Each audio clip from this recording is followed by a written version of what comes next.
Okay, welcome everyone to our final session. Today, I have the pleasure of introducing Yun Moh.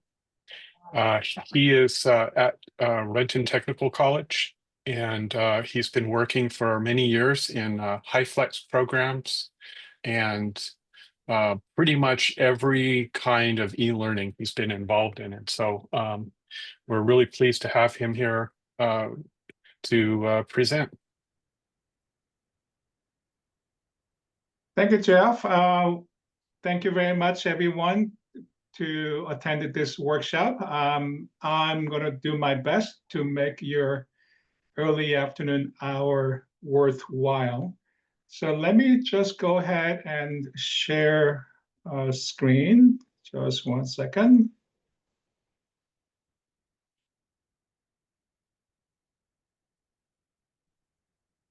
And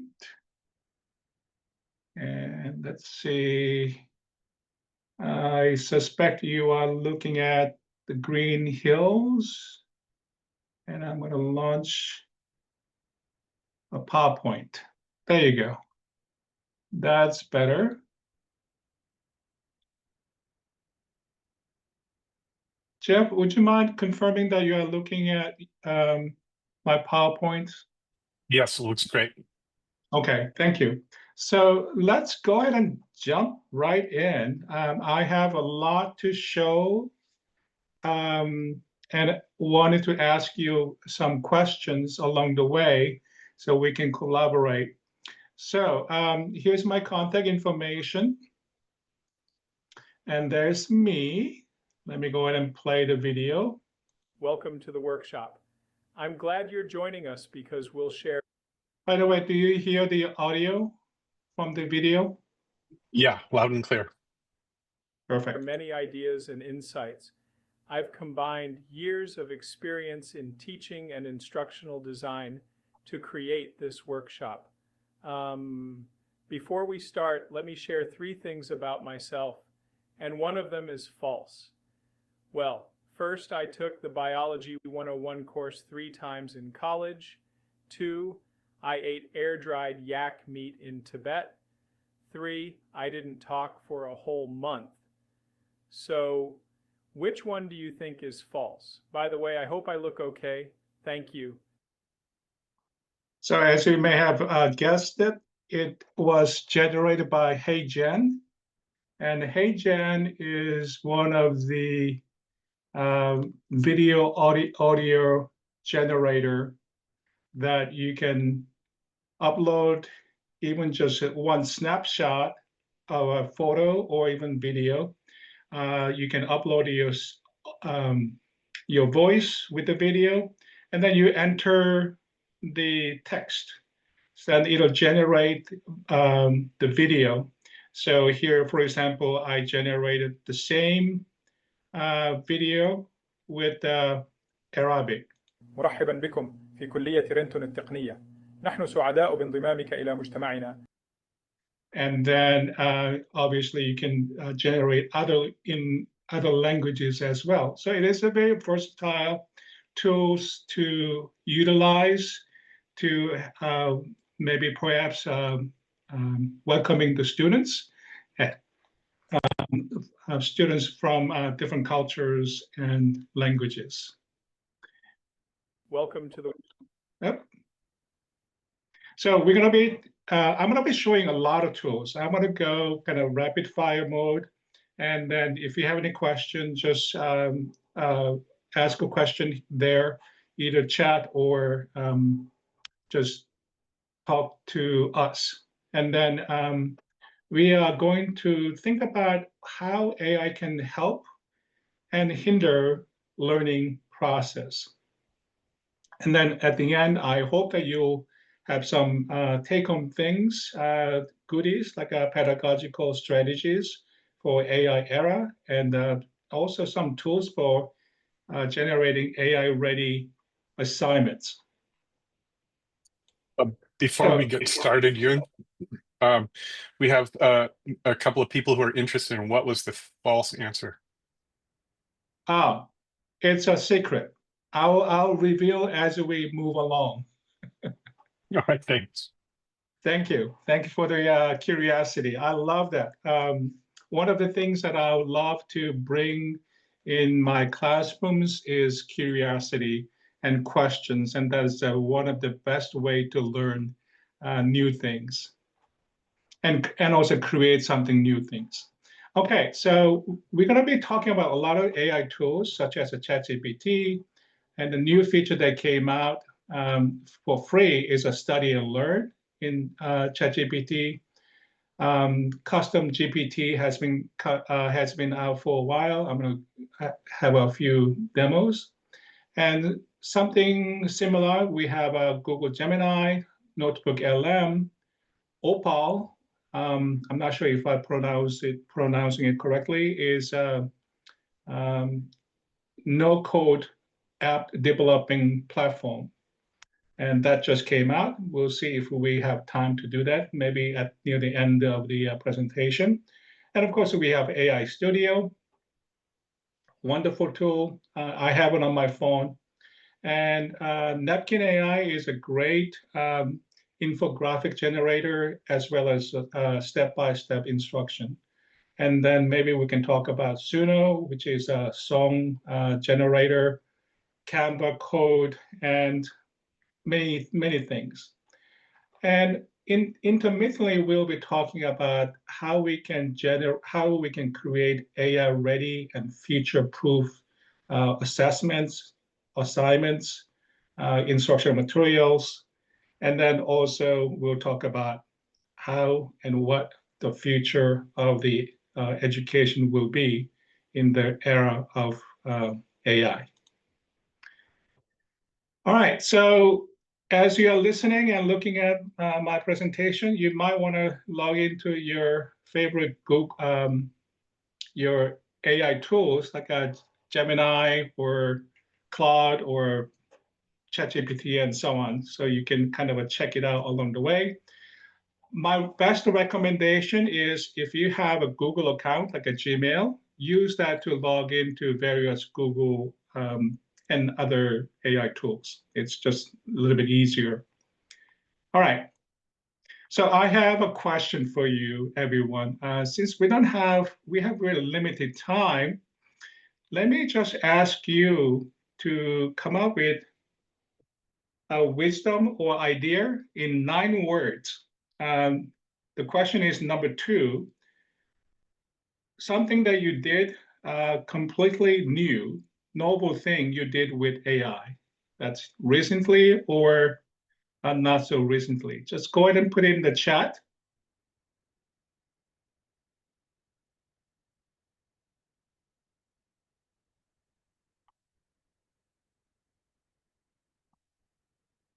By the way, it doesn't have to be exactly 9 words, so don't worry about counting your words.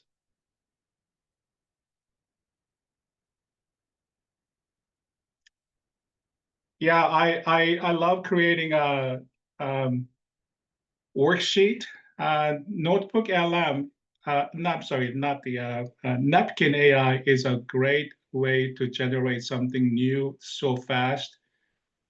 And it's not only infographic, but also vibe coding. Yep, that is very exciting. And it's going to be my summer project, which is coming in a couple of weeks. I'll be dive in. Yeah, music, always fun. Suno is very fun and easy to generate. And I have a quick demo near the end. Oh, speaking about medical studies, I saw the free app that came out about a week ago. This Google created this app that is professionally used for diagnosing any kind of symptoms, and you can upload X-rays and so on. You can get, they say, over 80% correct. So that, go ahead and Google that. If you are in LI Health, you can download it on your computer to run it, or you can use the website there. All right. So thank you very much. Let me just move ahead. Let me see, just 1 second. All right, so again, I'm going to be talking about a lot of things, both practical tools and theories and so on. There is a the Canvas course that I created. So you can visit there, and then it's very comprehensive. Let me just show you here. So here's homepage, and you can navigate the course through modules. So there are 4 days. Well, actually 5 days, including day 0. Day 1, day 2, and so on. And for example, the key component is the lessons. So you have multiple tools, concepts, ideas, and so on. So take advantage of that. In fact, let me just upload the PowerPoint in a minute. Let me just move ahead for now. So just remind me to upload the PowerPoint. All right, so something to talk. So here's a chart of several key platforms that we have experienced for the last 100 years or so. One of the best, most impactful invention was telephone. The number of years it took to reach first 100 million users. For telephone, it took 76 years. Mobile phone came out, it was much shorter. It took 15 years.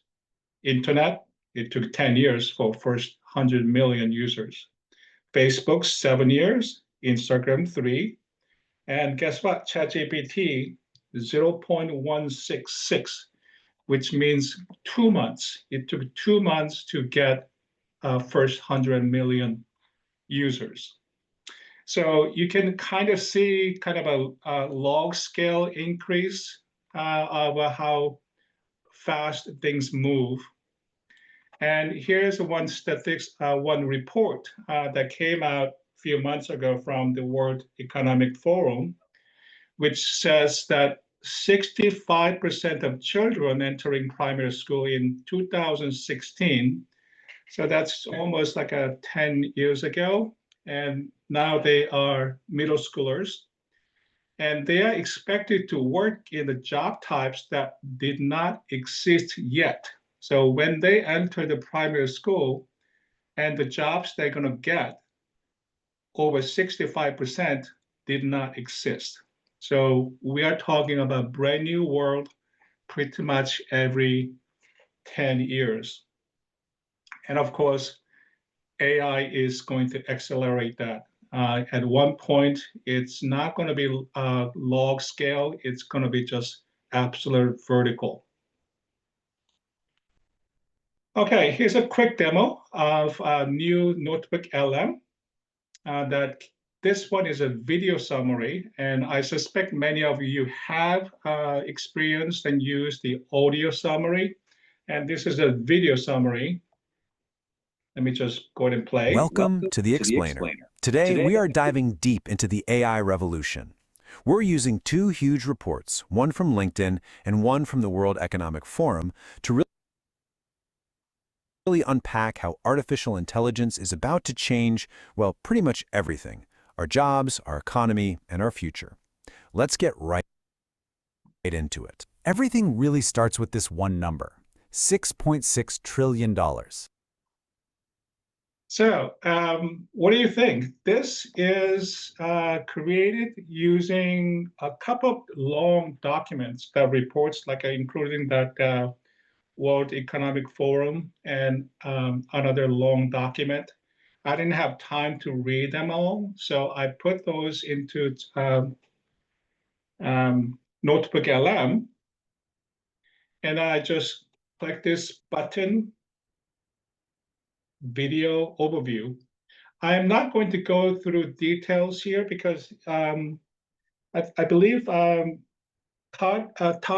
Conway a couple of hours ago gave a very thorough presentation. So you can go back and watch his presentation that should be available anytime, either today or tomorrow. So you can kind of go through that, and he has a lot of use cases and so on.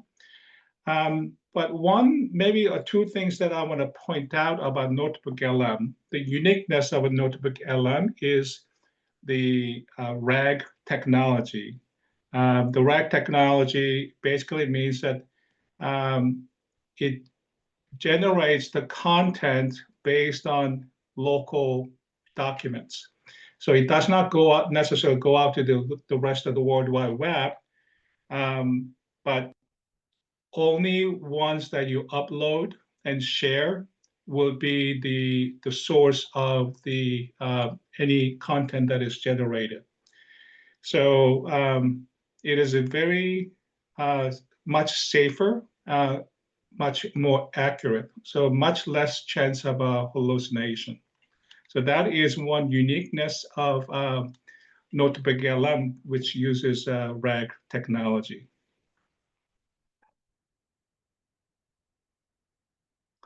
So how am I going? So any question so far? Feel free to pop in. Meanwhile, let me try to entertain you. So I created this little doll using my face, my Ghibli style image.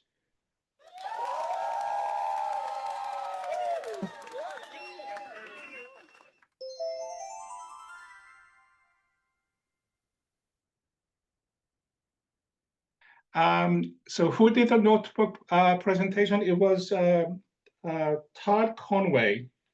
It was at 10 o'clock today. So that's where you can find the recording.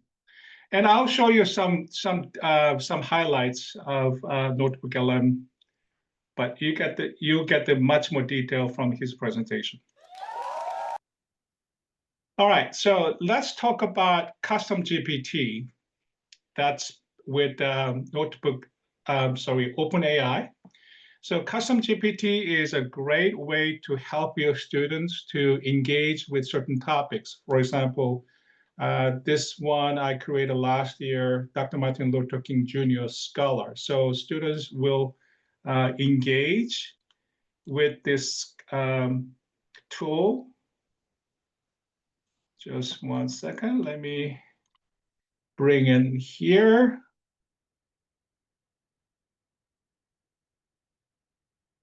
And so this is a Custom GPT, and I will share the recipe with you in a moment so you can create your own. So let me just go ahead and engage with this.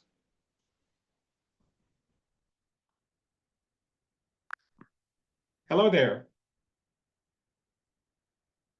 Hello there. I'm glad you stopped by for a chat.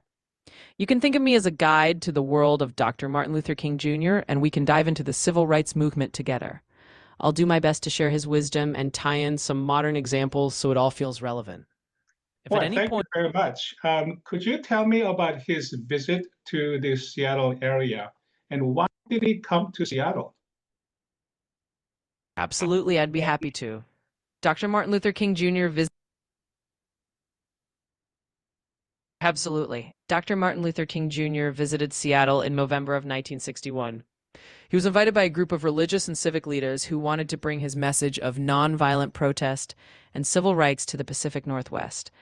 It was a significant moment because it helped people in that region connect with the broader movement for racial justice that was unfolding across the United States.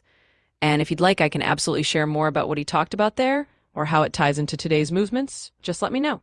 Well, And thank hey, if you. you want to see an I'll come back later. Thank you. So as you can see, the student can engage with this quote unquote scholar, and they can either converse or they can type using the keyboard. So you can go back and forth. The new feature that got added recently was that it actually creates images, not only the voice or text, but also images. So it's a great tool. So there are other custom GPTs that I created. One is helping people to create prompts. So because a lot of us have difficulty generating effective, meaningful, well-engineered, quote unquote, prompts. So this will help us to generate better prompts. And here's a grading rubric generator. So again, you don't have to spend a whole lot of time to create effective grading rubric. So you can use AI and then you can edit it afterwards. And the new feature that just came out again, did I say things are moving fast? I'm sure everybody's talking about it. This is one of the new things that came out maybe a week or two ago. ChatGPT and also Gemini has a kind of a study mode. So you can see, you can just, in ChatGPT, you can enter / in the prompt area, and then you have this drop-down menu. You can click on the study and learn mode. Similar to that is on Gemini, it even has a button, so study guided learning. Key difference of this from the regular chatbot is that it does not give you the answer right away. In fact, it asks you a bunch of questions to kind of assess what you know or don't know, and depending on that, it will respond. So it is a great way to start learning about new things. My experience so far, this is somewhat limited or kind of a little bit less sophisticated compared to the custom GPT that I just showed you, because it's very broad. But again, this is a great way to start a new lesson. Maybe you can ask your students before starting a new module or the topic. You can have the students kind of get into that and then maybe report back to the class. That's a great tool and it's free. Okay, we talked about custom GPT, that's OpenAI, but it is not free. So here's a free version. Now, Google Gemini has a tool called GEMS. And when you go there, you will see kind of pre-made gems, so you can kind of try that out. Or you can create your own gem by clicking on New Gem here. And this is the recipe that I used to generate the OpenAI's custom GPT. So if you let me see if I can share the recipe here. Oops, okay, never mind. I didn't expect that. So I wanted to share the recipe, this whole recipe through the chat, but it maxed out. I can put only 1,000 words. Well, that's good to know. Let me see if I can share a file. It's a text file. Just 1 second. While I'm figuring this out, any comments, questions?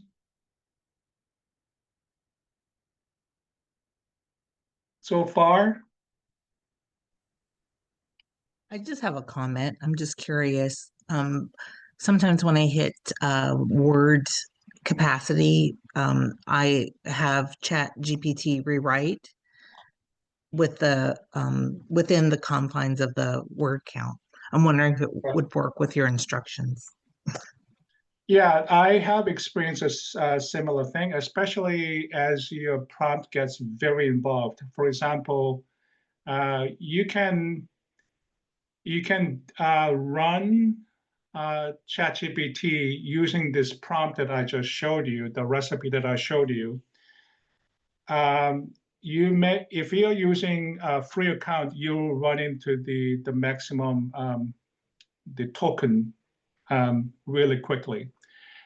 My recommendation is, as far as the free accounts are concerned, Gemini is much more generous. So Gemini is my recommendation to benefit from the larger token size.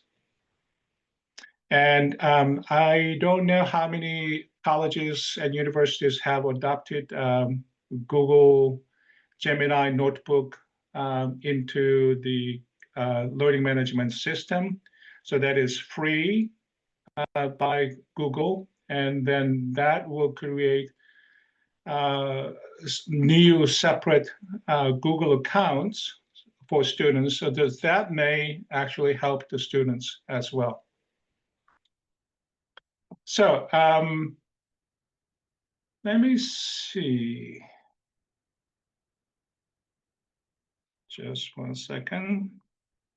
I think I'm going to just show you, instead of have you kind of follow me through, let me show you how that is done.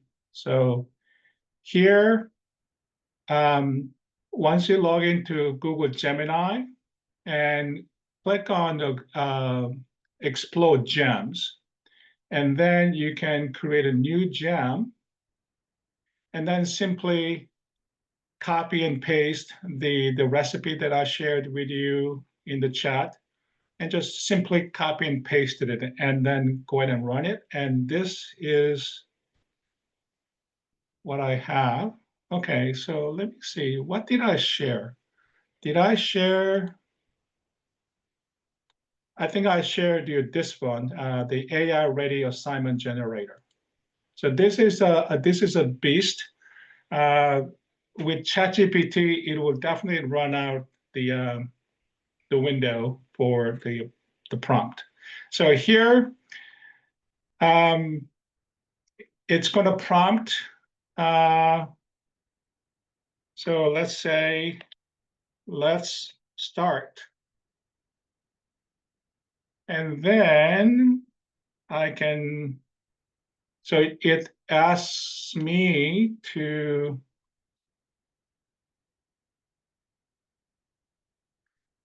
what is the subject and learning outcomes and the description of the course. So I heard that many people are experiencing difficulty of getting the right, precise result. And part of the reason why we don't get precise result is that we don't provide kind of a well-constructed or contextualized input, the prompt. So this process will help Gemini to understand what I want. So it's going to walk through the process. So let me just go ahead and answer the question. So I went to the college website and copy the course description, number of credits, and the learning outcomes. So I'm going to answer that. So what is assignment type? Well, I'm going to be, let's say, research paper using AI as a partner in a way.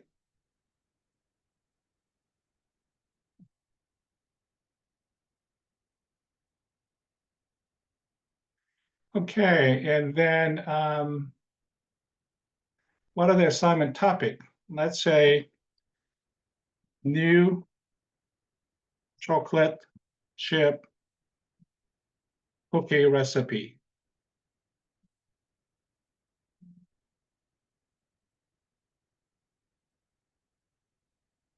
So basically, I want my students to generate a new recipe, and specific learning outcomes. Let me just go ahead and just speed things up. So I'm going to skip that part for now, for the sake of time. Well, it's suggesting, okay, that sounds good.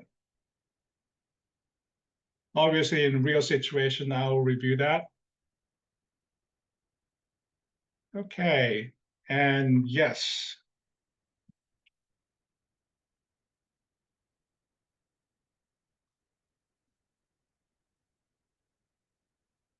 Okay. It's asking if I have an existing assignment. I don't, but this is a great because it'll give you a clear idea of what you want from the AI. Okay. So it's going to take, I want them to take about 4 hours. So it is asking a bunch of contextual questions to create a very comprehensive model. It's going to be weekly assignment. So how comprehensive or not you want to be. Okay, there are specific requirements. Okay, none again. I'm making things simpler. Let's focus on UDL.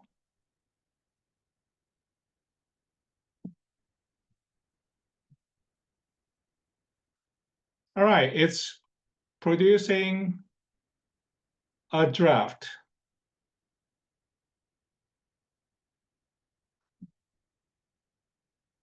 Looks good.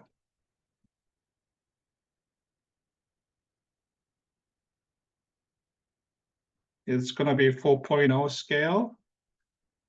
So it is generating a grading rubric at the end. You can put that into Canvas. So that's it. So again, it is a starting point. Obviously, it's not the ending, but it is a great starting tool, especially if you are considering converting your traditional assignments into AI-ready assignments.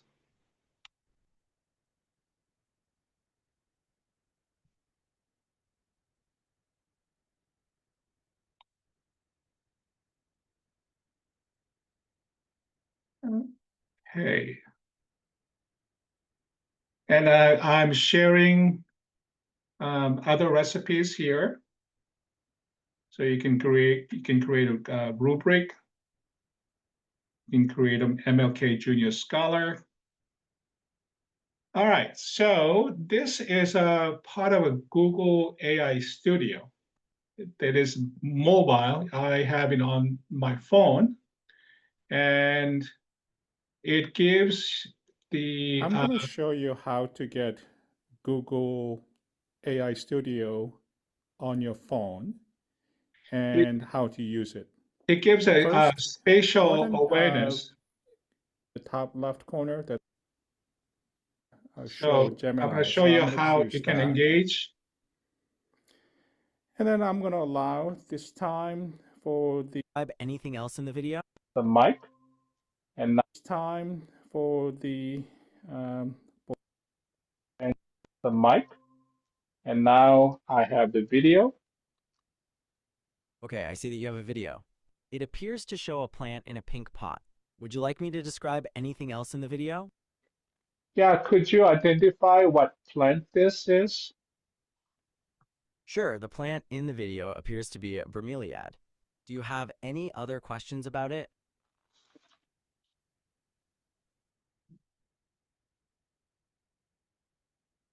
Okay, so that is Google AI Studio on my phone. I have another example that is on my computer. Sure. Could you tell?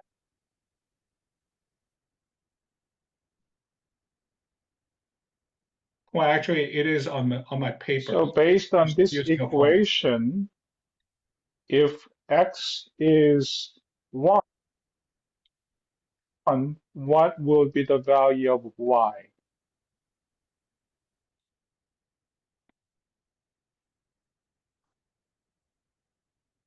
Okay, so I'm going to just skip ahead because we don't really have much time, but I'm going to give a quick summary. So I'm using my smartphone to help me to do my math homework.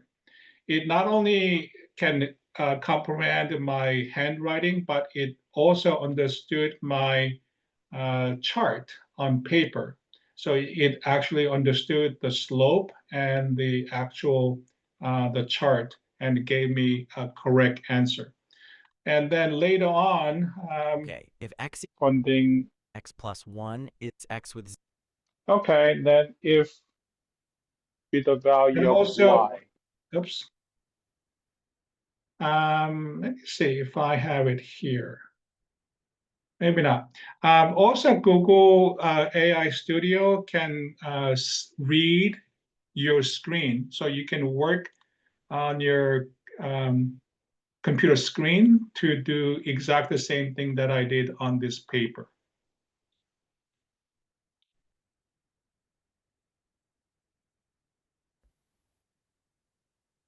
Yeah, this is here's an example here on the. And now I'm going to help me out to take this quiz to kind of practice. How Sure, do I can. I start this? So as you can see, I'm talking to the AI chatbot, and then it is helping me out the questions on my screen.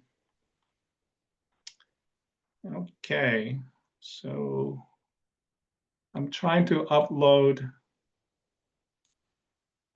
the PowerPoint, and it may take a while.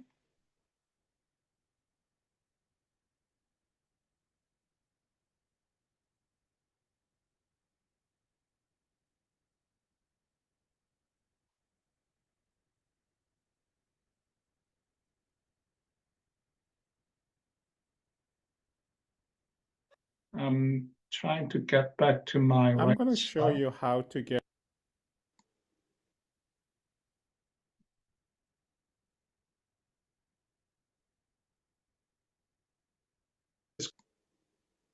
On the Google AI Studio. Okay, here we go. Just really quickly, NotebookLM. I'm going back to NotebookLM. This is the dashboard. So on the left side, you can add more files like PDFs and Google Docs and so on. And you can even include a YouTube video here. And also you can ask NotebookLM to do some research and then find the relevant documents from the internet. And then you can bring that into the source column. And on the right side, they call it Studio. You can generate audio overview and video overview. They can create a mind map for you and then add notes. And it also generates study guide. So this is as you can see, is an amazing tool for students. Students can help work with the study guides, timelines, or mind map. And for that matter, they can interact with the expert in the content of the contents that are based on these shared documents here. So they can interact and converse with the podcast host. So they can ask questions and so on. So again, it's an amazing tool. I cannot recommend highly enough. All right, so here's a little fun stuff. Secondly, at my previous job, we encountered a sudden drop in website traffic. I took the initiative to diagnose the issue, gathering across. So I know many faculty members are stressed out about the integrity of the assessment and the homeworks. For example, this Columbia University student created this app that can help the job applicants to answer the question in live interview. And I'm sure some of you have seen it, and it's so entertaining to see it. So it is a great reminder or a reality check that AI is, again, accelerating, and we really have to get into and have kind of a soul-searching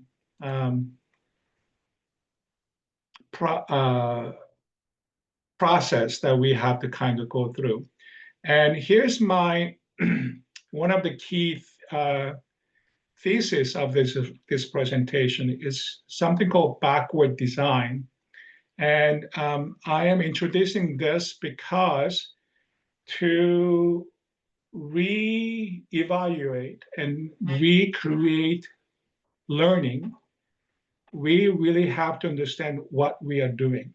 And once we have that, we can use the knowledge and the information to redesign, repurpose, and then even put that into AI prompt that will give very precise outputs that we are looking for. So backward design is very simple. When we design, of course, we go backward. For example, here, start with a learning outcome. Let me just jump ahead.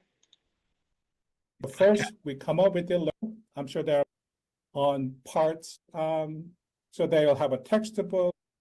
So one of the learning outcomes could be, let's say this is of a bicycle shop operation class. So one learning outcome could be parts and tools. So you need to be masterful about this.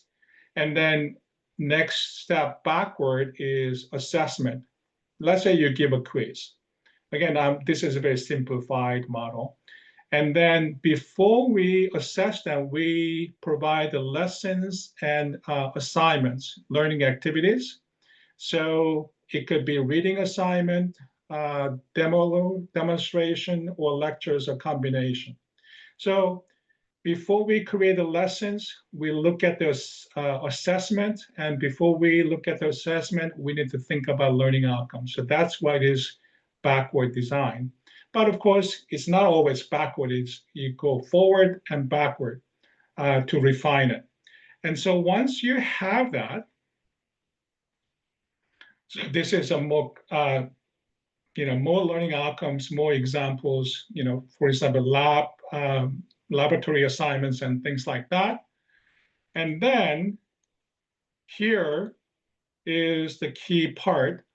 So use these like learning outcomes, assessments, and lecture materials, put that into the AI prompt so that AI will have a much more comprehensive understanding of what we are looking for. And that is something called, I call it contextualizing the prompt. So it's a very comprehensive, rather than just open-end question or prompt. You provide a very lengthy, detailed examples and specification into the prompt, and then you get much more precise outcome. So that is the concept behind the backward design, utilized in modern day host redesign and prompt engineering. Any comments, question about that?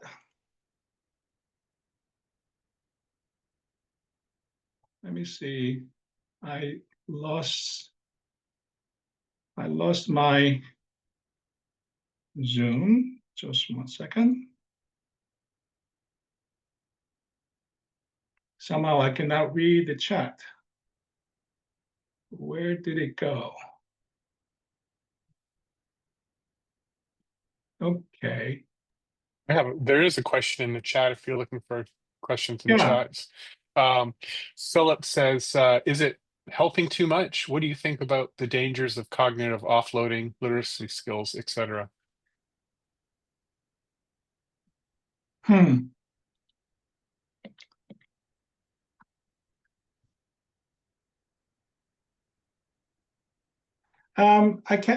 not quite sure about that.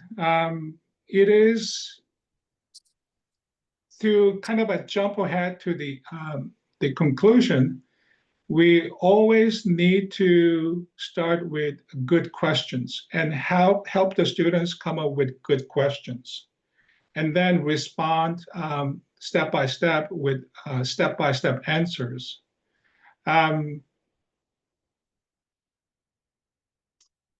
Does anyone else have a comments about that?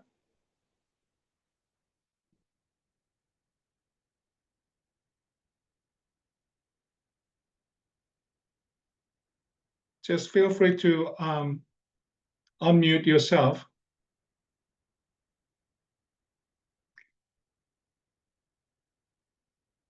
Actually, we're going to be talking about that. My brain is not quite oriented, but we're going to be talking about that. Oh, shoot, we don't have much time about that. Let me hold on to that question, and maybe I can have a better response when we get there.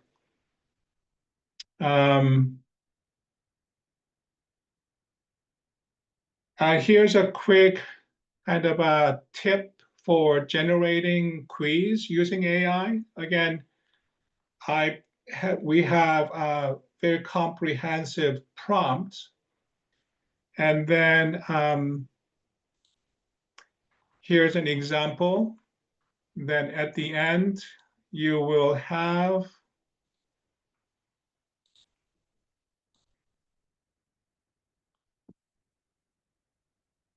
quiz bank like this. The key thing is that AI generated the correct answer with the asterisk.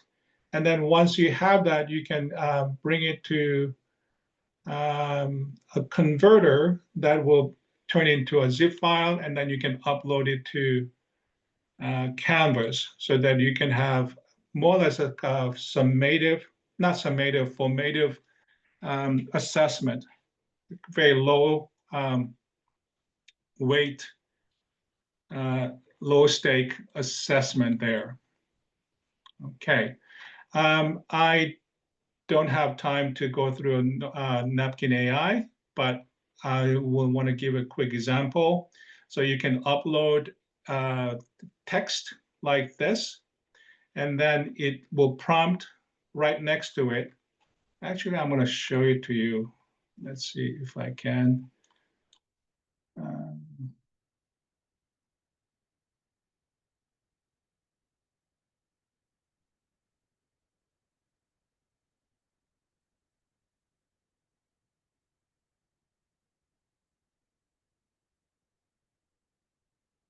So you upload a text, and then you can hover over, then you can click on this lightning, and then,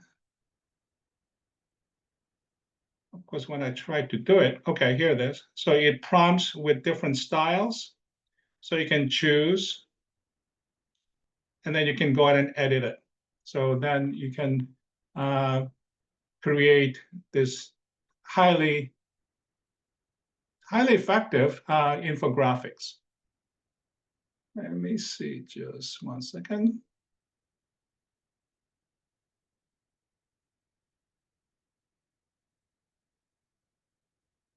I think I need about 4 windows, 4 screens to make this one work smoothly, but we can do it. And also quickly, you can enhance the accessibility of infographics that are created. It's okay. Canvas Ally says this image is okay, but for human being, me, it's hard to read. So I use this prompt.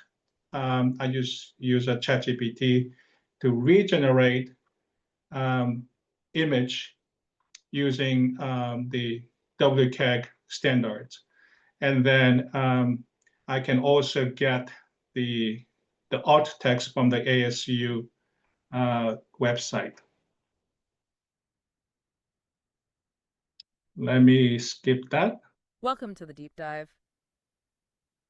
All right, so we have just about 5 minutes left, and I want to invite you to kind of contemplate and maybe share your thoughts about how we can integrate AI into education.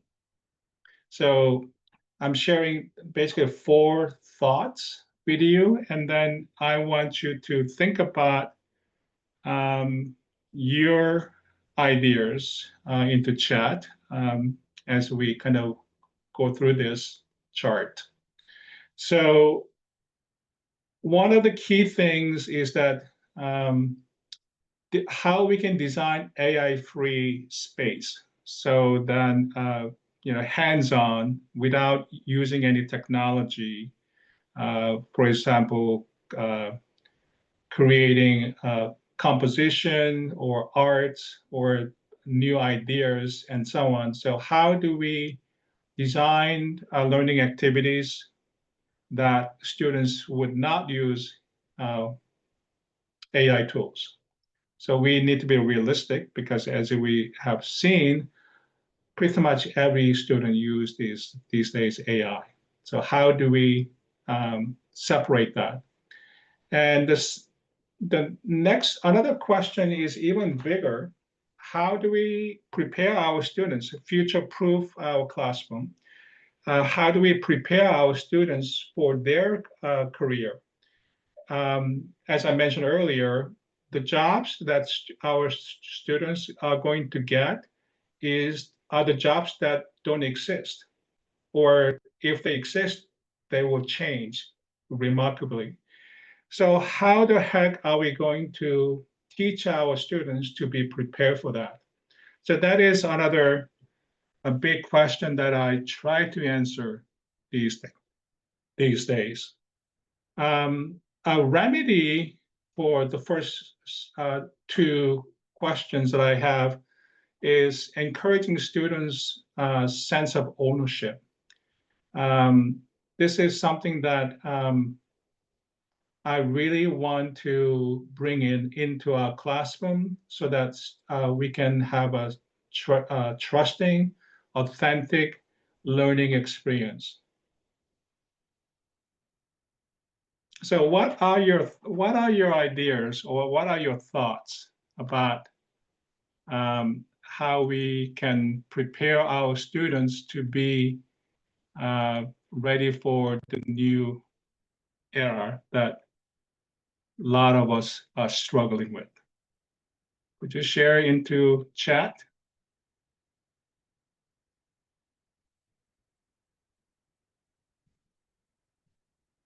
Or unmute yourself? Or something that maybe if you have something that you lose sleep over these days about AI? Do you have something like that happening?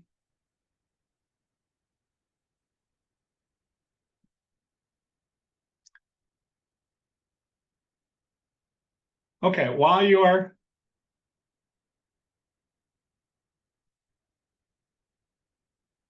faculty are latest targets of a higher ed's AIification. I saw that terminology, AIification. Maybe you can explain for me.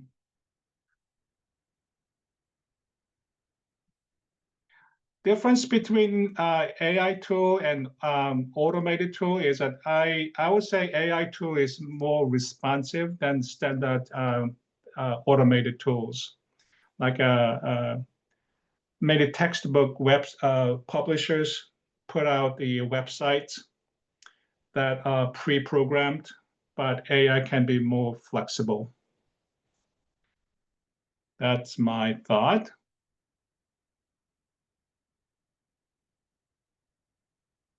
Okay, so before we go away, let me just quickly share my thoughts. Again, this is a big project.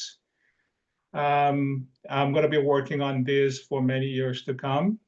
One is how we can embrace ungrading framework. I think this is a great remedy and response to AI infiltration into unauthorized infiltration of AI into our classroom. So by removing the incentives to cheat or quote unquote cheat using AI, unauthorized use of AI, you can remedy that by using ungrading framework. So it focuses on the process learning rather than deliverables.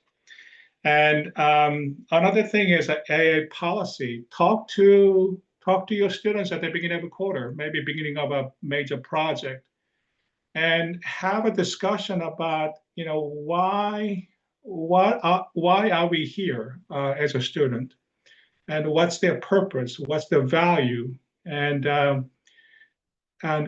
maybe construct AI policy together. By doing so, the students will have the sense of ownership and dignity, and it's much more creative way of critical thinking, problem solving, and communication together while you are negotiating AI policy. And also, we need to have very intentional design guardrails, and because again, we need to remove or minimize the incentive to cheat. So having smart design, walking students through rather than kind of dumping the assignment or assessment at the end. Have them walk through, like for a project, have them submit drafts, and then maybe invite the peer reviews or even AI peer reviews along with the faculty reviews, and then have it as a process rather than creating final deliverables at the end. And the last one that I'm thinking is the flipped classroom. So to have the students do the work in the classroom on piece of paper, on paper and pencil, and then talk to fellow students in group projects in real time, face to face. That will help the students to strengthen their cognitive intelligence, communication skills, and other things.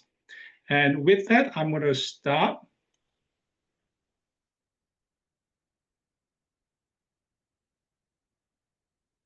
But let me just give you 20 seconds more. Once we have the PowerPoint open, you will see the vibe coding. So using Canva coding, you can create an app. And also Opal is a great way to practice your creativity and using technology at the same time. Okay, so I'm going to stop right there. And I think we are done. Yes, we are. Thank you, Yun.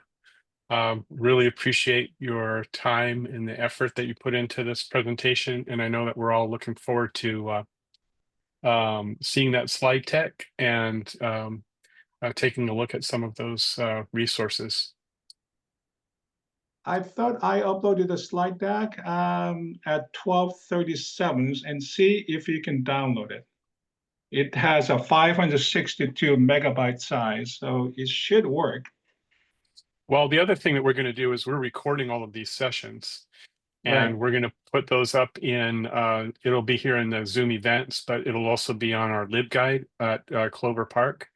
And so people will be able to access the videos and the slide decks that any of the presenters have shared with us. And And then an email will go out to everyone, to all the participants, even those who weren't able to make it here today. So that was like all like 350 people.